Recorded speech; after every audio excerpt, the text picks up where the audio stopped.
नमस्कार दोस्तों, स्वागत है आपका मनोज मैथ्स के इस यूट्यूब चैनल में। दोस्तों, मैं हूं मनोज कुमार। आज मैं आप लोगों के बीच इनवर्स ट्राइगोनोमेट्रिक फंक्शन क्लास 12 की इनवर्स ट्राइगोनोमेट्रिक फंक्शन लेकर आया हूं, जो कि अपने आप में एक बहुत बेहतरीन चैप्टर है। इससे हर एक बार एग्जाम में 10 से 12 नंबर आता है इस चैप्टर से। तो आपसे मेरी एक गुजारिश है कि आपने मेरे इस यूट्यूब चैनल को फर्स्ट बार विजिट कर रहे हैं तो अपने इसको सब्सक्राइब करें, अपने दोस्तों के साथ शेयर करें और कमेंट करना ना भूलें। तो चलिए शुरुआत करते हैं, वीडियो को शुरुआत करते हैं इनवर्स ट्राइगोनोमेट्रिक फंक्शन। आज की टॉपिक है inverse trigonometric function. Inverse trigonometric function बहुत बेहतरीन चैप्टर है इनवर्स ट्राइगोनोमेट्रिक फंक्शन। इससे 10 से 12 अंक आते हैं इससे, तो इसको बढ़िया से पढ़िएगा। इनवर्स ट्राइगोनोमेट्रिक फंक्शन को समझने से पहले एक बात मैं आपको समझाना चाहूंगा कि let x equal to sine theta, x equal to sine theta. आप यहाँ पर ट्राइगोनोमेट्रिक फंक्शन का 6 फंक्शन में से कोई भी फंक्शन दे सकते हैं। मैंने x बराबर साइन थीटा दिया, तो देयरफॉर थीटा इक्वल टू, यदि मुझे यहाँ से निकालना हो तो आप साइन इनवर्स x निकालेंगे। क्या निकालेंगे? Sign inverse x। तो इसी को हम लोग इनवर्स टी फंक्शन कहते हैं। क्या कहते हैं? इनवर्स टी फंक्शन कहते हैं, अर्थात इनवर्स ट्राइगोनोमेट्रिक फंक्शन इसको कहते हैं। इसका पूरा नाम है inverse trigonometric function, inverse T function. Shortcut में इसको इनवर्स टी फंक्शन कहते हैं।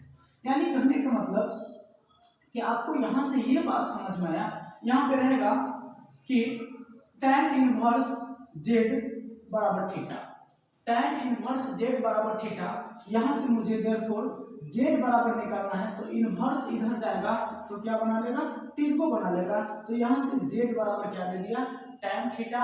और यहां से x बराबर tan थीटा, तो थीटा बराबर क्या हो गया? sin inverse x। तो यहां से आपने एक ही चीज सीखा कि जब इनवर्सेबल फंक्शन बराबर के इस साइड चला जाए तो ट्राइगोनोमेट्रिक बन जाता है, और ट्राइगोनोमेट्रिक फंक्शन बराबर के इस साइड आ जाए तो इनवर्सेबल बन जाता है। इतना बात आपको ध्यान में रखना है। यदि इतना बात आप दिमाग में रखते हैं, ध्यान में रखते हैं, तो आपको आगे की क्लास समझने में कोई परेशानी नहीं होगी। तो फिर से मैं आपको एक बात याद दिला दूं कि ट्राइगोनोमेट्रिक फंक्शन बराबर के इस साइड आ जाए, इक्वल के इस साइड आ जाए तो इनवर्स बन जाता है, और इनवर्सेबल फंक्शन, इनवर्स फंक्शन बराबर के इस साइड आ जाए तो तिरको बन जाता है। सिर्फ इतना बात ध्यान में रखिएगा। आगे हम लोग बात करते हैं इसकी डिफिनीशन पर बात करते हैं। क्या इसकी डेफिनेशन है? जरा ध्यान से देखिए। इसकी डिफिनीशन है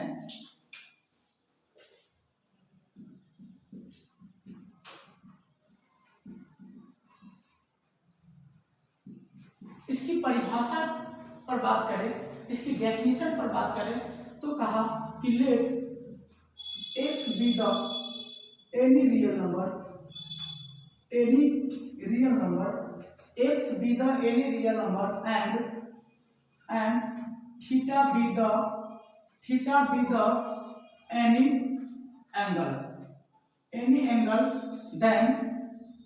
then sin theta equal to x,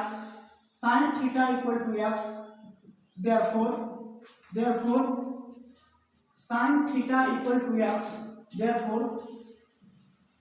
therefore theta equal to sin inverse x, theta equal to sin inverse x are called inverse trigonometric function, inverse trigonometric function. तो इसी को हम लोग इनवर्स ट्राइगोनोमेट्रिक फंक्शन कहते हैं। कहा कि let x be the any real number, माना कि x कोई वास्तविक संख्या है और theta be the any angle, और थीटा कोई एंगल है तो देन तब साइन थीटा बराबर एक्स, तो देयरफॉर थीटा बराबर sine inverse x are called inverse trigonometric function, तो उसे कहा जाता है इनवर्स ट्राइगोनोमेट्रिक फंक्शन कहा जाता है। तो यहाँ से आपको इसकी परिभाषा समझ में आ गया। मैंने अभी बताया था कि यदि इनवर्सेबल फंक्शन बराबर के उस साइड चला जाए तो ट्राइगोनोमेट्रिक बन जाता है, और ट्राइगोनोमेट्रिक फंक्शन बराबर के इस साइड चला जाए तो इनवर्स बन जाता है। एज फॉर एग्जांपल की बात करें तो यहाँ से यदि रहेगा tan थीटा बराबर जेड, tan थीटा बराबर जेड, और यदि यहाँ से मुझे देयरफॉर थीटा बराबर निकालना है तो यह ट्रिगोनोमेट्रिक फंक्शन, यह ट्राइगोनोमेट्रिक फंक्शन बराबर के इस साइड जाएगा तो क्या बन जाएगा, इनवर्स बन जाएगा, और यह क्या बनेगा, थीटा बराबर tan इनवर्स जेड। तो इसी को हम लोग ITF फंक्शन कहते हैं, इनवर्स ट्राइगोनोमेट्रिक फंक्शन कहते हैं। यदि आपको समझ में नहीं आती है तो आप मुझे कमेंट के माध्यम से कमेंट करें और वहाँ पे मुझे बताएं कि सर ये प्रॉब्लम हो रही है, तो मैं आपको इस प्रॉब्लम को समाधान करने की कोशिश करूंगा, समस्या को दूर करने की कोशिश करूंगा। उम्मीद करूंगा यहाँ तक आपको समझ में आ गई होगी। आगे हम लोग बात करते हैं इसकी कुछ नोट्स वगैरह हैं, इसके नोट्स पर बात करते हैं कि नोट्स क्या है इसकी। आइए इसकी नोट पर बात करते हैं। नोट, इसकी नोट नंबर फर्स्ट कि sine inverse trigonometric function is inverse T function, shortcut में inverse trigonometric function is an angle, an angle. Inverse trigonometric function is an angle. Inverse trigonometric function कुछ नहीं है, एक एंगल है। एक क्या है, एक कोण है। इसको शॉर्टकट में, यदि शॉर्टकट में इसकी परिभाषा, इसकी डेफिनेशन आप देना चाहते हैं कि what is inverse trigonometric function, तो उसको कहिएगा कि inverse trigonometric function is an angle. Inverse trigonometric function कुछ नहीं है, एक एंगल है। दूसरी बात यहाँ से कि यदि साइन एक्स के पावर में -1 दे दिया रहे, साइन एक्स के पावर में -1 दे दिया रहे, तो आप इसको झट से साइन इनवर्स एक्स नहीं लिखेगा, नहीं तो क्या कर जाएगा, गलत कर जाएगा। मैंने यही बात कहा कि साइन एक्स के पावर में -1 does not equal to sine inverse x, does not equal to sine inverse x. Sine x के पावर -1 साइन इनवर्स एक्स के बराबर नहीं होता है। तीसरी बात, लेकिन साइन एक्स के पावर -1 रहे तो आप इसको 1 बटा साइन एक्स लिख सकते हैं, कोई दिक्कत नहीं है। साइन एक्स के पावर -1 रहे तो आप इसको 1 बटा एक्स लिख सकते हैं। क्यों? क्योंकि आपने 7-8 में पढ़ा था कि x के पावर -1 लिखा रहे, x के पावर -1 लिखा रहे तो आप इसको 1 बटा x लिख सकते हैं। नेगेटिव को पॉजिटिव बनाने के लिए नीचे लाते हैं, 1 बटा x कर देते हैं, यहाँ पर कोई दिक्कत नहीं। आगे हम लोग बात करते हैं इसकी प्रॉपर्टीज पर, इसकी गुण क्या होता है। तो अगला टॉपिक हम लोग पढ़ेंगे inverse, properties of inverse trigonometric function, properties of inverse trigonometric function. अगला टॉपिक है properties of inverse trigonometric function. Properties of inverse trigonometric function, trigonometric function, properties of inverse trigonometric function. इसकी लगभग 6-7 प्रॉपर्टी मैं आपको पढ़ाऊंगा। फर्स्ट प्रॉपर्टी पर पहले हम बात करते हैं। फर्स्ट प्रॉपर्टी P1 मतलब फर्स्ट प्रॉपर्टी। इसकी फर्स्ट प्रॉपर्टीज का फर्स्ट नंबर कहा कि साइन इनवर्स, इसको क्या रीड करिएगा, इनवर्स रीड करिएगा। साइन इनवर्स एक्स के एंगल में माइनस लगा रहे, साइन इनवर्स एक्स के एंगल में माइनस लगा रहे तो आप इसको माइनस को बाहर कॉमन ले लीजिएगा और माइनस साइन इनवर्स एक्स होगा। इसका क्या वैल्यू होगा, माइनस साइन इनवर्स एक्स। कब होगा, जब x बिलोंग्स टू -π/2 से +π/2। यदि साइन इनवर्स x का रेंज अर्थात प्रिंसिपल वैल्यू -π/2 से +π/2 के बीच में होगा, तभी आप इस माइनस को कॉमन बाहर ले सकते हैं, अन्यथा नहीं ले सकते हैं। दूसरी बात, साइन का उल्टा कोसेक होता है, तो कोसेक इनवर्स के एंगल में माइनस लगा है तो इसमें भी आप माइनस कॉमन ले सकते हैं, लेकिन इसकी प्रिंसिपल वैल्यू यही हो जाएगी। तीसरी बात, tan इनवर्स x के एंगल में माइनस लगा है तो इसमें भी आप माइनस कॉमन ले सकते हैं, तो माइनस tan इनवर्स x, इसकी भी प्रिंसिपल वैल्यू यही होगा। आपने सर यही देखा कि इस तीनों फंक्शन में sign inverse x, cosec inverse x और tan इनवर्स x के एंगल में माइनस लगा रहे तो माइनस को आप बाहर कॉमन ले लीजिएगा। इस तीनों फंक्शन का प्रिंसिपल वैल्यू -π/2 से +π/2 के बीच में होता है। इतना दो बात आपको ध्यान में रखना है। इसका चौथा जो है, यदि कोस इनवर्स के एंगल में माइनस लगा रहे तो आप इसको पाई में से घटा दीजिए, pi minus cos inverse x, इसकी principal value x belongs to 0 से पाई, इसका जो प्रिंसिपल वैल्यू होगा 0 से पाई के बीच में होगा। पांचवा बात हम लोग बात करें तो कोस का उल्टा सेक होता है, तो सेक इनवर्स -x रहे, सेक इनवर्स -x रहे तो इसमें आप क्या कर सकते हैं, पाई में से सेक इनवर्स x को घटा सकते हैं, इसका प्रिंसिपल वैल्यू यही होगा। छठा की बात करें, 6 नंबर पर बात करें तो कॉट इनवर्स x के एंगल में माइनस लगा है तो इसको भी आप क्या कर दीजिएगा, पाई में से घटा दीजिएगा, इसका भी प्रिंसिपल वैल्यू यही होगा। क्या किए, ध्यान से समझिएगा, इसको हम दो पार्ट में डिस्ट्रीब्यूट कर लिए, तो ये तीनों फंक्शन साइन, कोसेक और tan, साइन इनवर्स x के एंगल में माइनस लगा है, कोसेक इनवर्स x के एंगल में माइनस लगा रहा है और tan इनवर्स x के एंगल में माइनस लगा रहा है, तो आप इसको माइनस को क्या कर लीजिएगा, बाहर कर लीजिएगा, और इस तीनों फंक्शन का प्रिंसिपल वैल्यू -π/2 से +π/2 के बीच में होता है।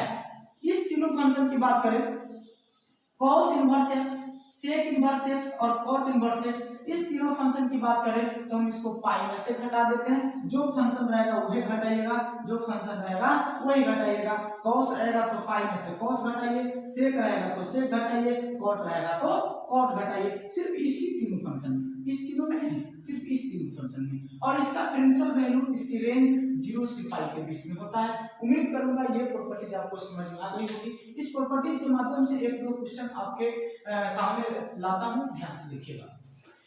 इस प्रॉपर्टीज के माध्यम से सवाल है, कहता है कि find the principal value of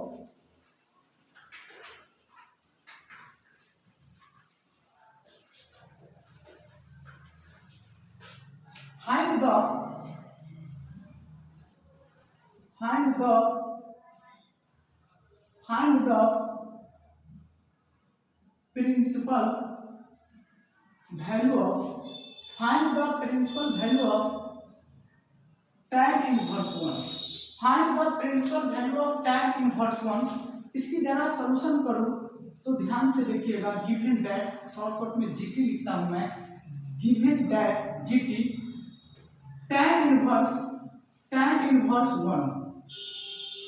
क्या है, tan इनवर्स 1, क्या इसके एंगल में माइनस लगा है, तो माइनस नहीं लगा है। मैंने आपको प्रॉपर्टी माइनस वाला पढ़ाया था कि यदि tan इनवर्स x के एंगल में माइनस लगा रहा है तो माइनस को बाहर कॉमन ले लेते थे, लेकिन यहाँ ऐसी बात नहीं करेंगे।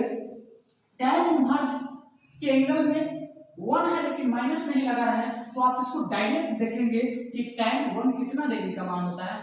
tan 1 जो होता है आपका 45 डिग्री का मान होता है, और 45 डिग्री को रेडियन में कन्वर्ट करके इसका आंसर लिखिएगा, क्योंकि मैंने रेंज रेडियन में लिखा था, तो 45 डिग्री को रेडियन में हम π/4 लिखते हैं, तो ये जो आपका वैल्यू हो गया इसका π/4 हो गया।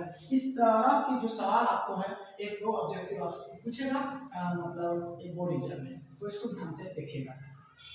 लेकिन यहीं पर यदि माइनस लगा रहता तो हमारा रिजल्ट क्या होता, कुछ नहीं, सिर्फ माइनस लगा देते। क्या लगा देते हैं, माइनस। देखते हैं अगला क्वेश्चन क्या करता है।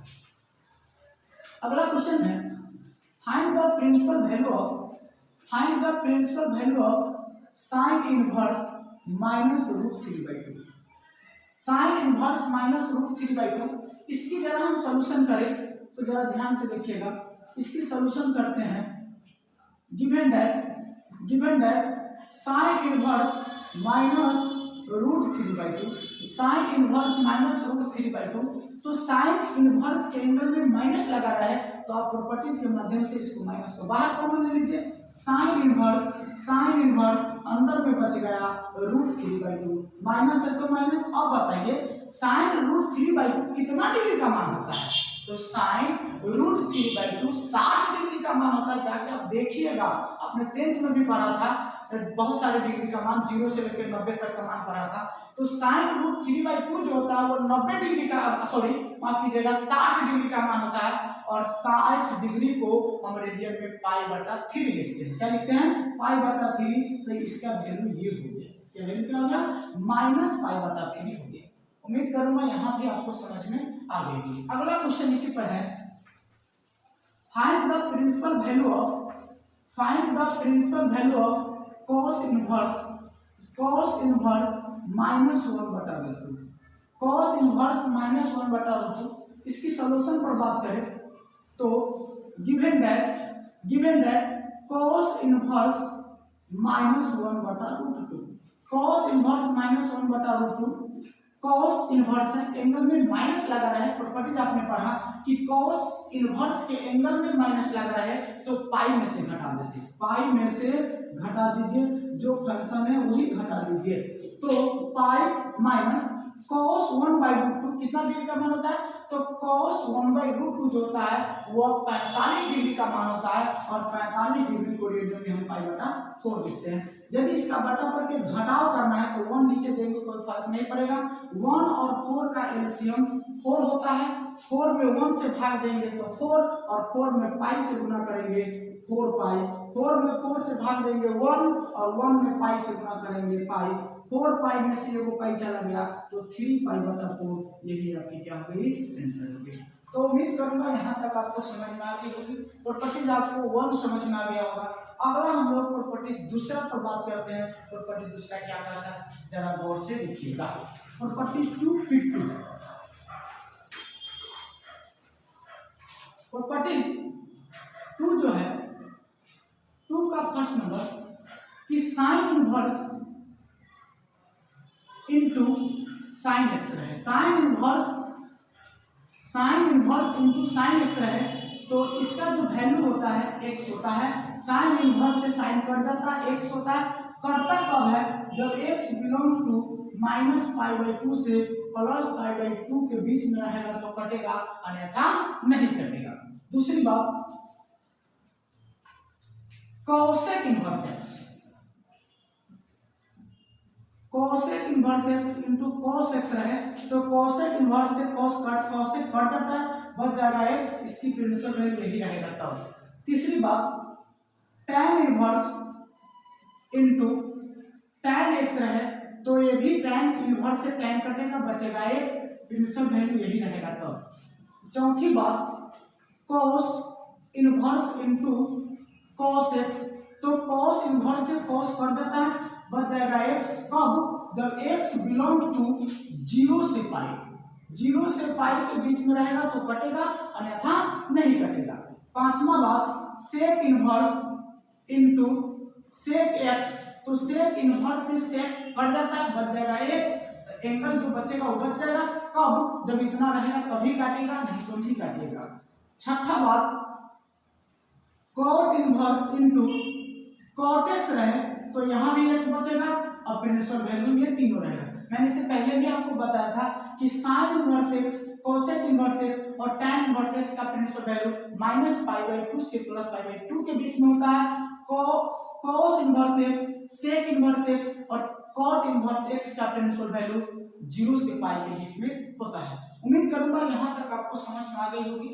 यदि आपको मेरा यह वीडियो अच्छा लगे तो आप अपने दोस्तों के साथ शेयर कीजिए, कमेंट कीजिए, और यदि मेरी वीडियो को आपने फर्स्ट बार देखा है तो आप मेरे वीडियो को सब्सक्राइब कीजिए और अपने दोस्तों के साथ शेयर कीजिए। तो अगली वीडियो में फिर मिलेंगे, तब तक के लिए जय हिंद, जय भारत।